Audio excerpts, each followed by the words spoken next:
Let me start out by thanking Bloomberg for not only inviting me to speak here today, but for being bold enough to tackle this topic. We need to make sure that the spirit behind the worldwide protests and support we saw last summer were not performative. I, for one, believe that the racial equity movement opened not only eyes, but opened minds. It opened the minds of those who used to think that diversity, equity, and inclusion were separate from corporate goals, that DE&I was just a nice thing to do. It actually opened the minds of those who thought that saying we believe in diversity was enough, while doing next to nothing to truly foster a culture of diversity, equity, and inclusion.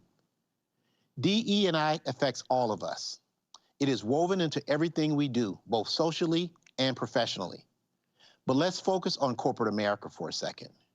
I don't think anyone would classify corporate America as woke. Corporate America has always needed a nudge when it comes to DE&I.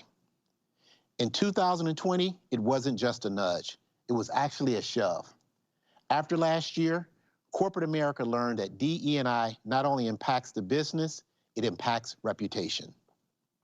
During the racial equity protests, we immediately put out a statement emphasizing our commitment to foster change and build bridges while championing the health and wellness of everyone equally. And as you know, almost every Fortune 500 company did the same. Was everyone bowing under pressure, or did everyone truly have plans to make a difference?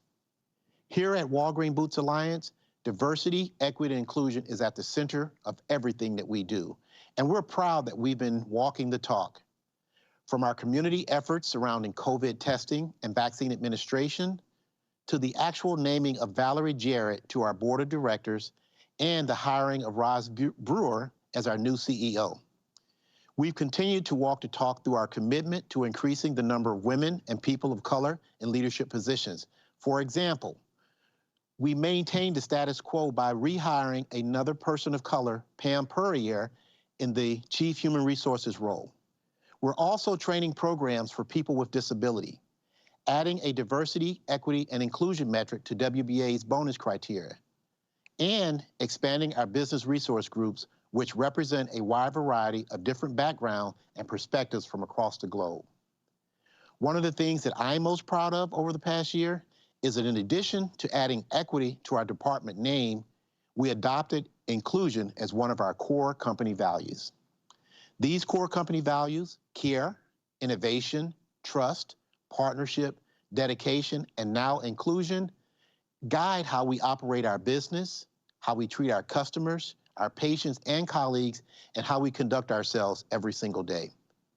The public is going to hold corporate America accountable, and we should be held accountable. Are companies truly in the community? Do they support LGBTQ rights? Do they speak out about disability inclusion? Seeing this accountability reinforced a long-held belief of mine, and that is diversity, equity, and inclusion are not just words. It's not even just policy, it's engagement, it's accountability, it's action.